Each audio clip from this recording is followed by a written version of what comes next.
So ನನ್ನ ಕೈಲಿ ಎಷ್ಟಾಗುತ್ತೋ ಅಷ್ಟು ವೀಡಿಯೋನ ನಿಮಗೆ ತಲುಪಿಸ್ಬೇಕು. ಹಾಗಾಗಿ ಒಂದಿಷ್ಟು ವೀಡಿಯೋಗಳನ್ನ ಮಾಡಿ ಇಟ್ಕೊಂಡಿದ್ದೆ.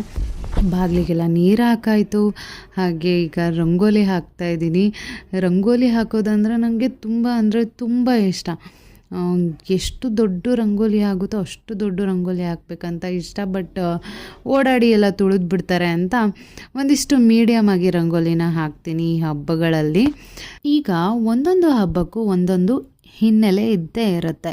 ಗಣೇಶ ಹಬ್ಬ ಆಗಿರ್ಬೋದು, ದೀಪಾವಳಿ ಹಬ್ಬ ಆಗಿರ್ಬೋದು, ಸೊ ಯುಗಾದಿ ಹಬ್ಬ ಆಗಿರ್ಬೋದು, ಈ ಥರ ಎಲ್ಲ ಹಬ್ಬಕ್ಕೂ ಒಂದೊಂದು ಹಿನ್ನೆಲೆ ಇದ್ದೇ ಇರುತ್ತೆ.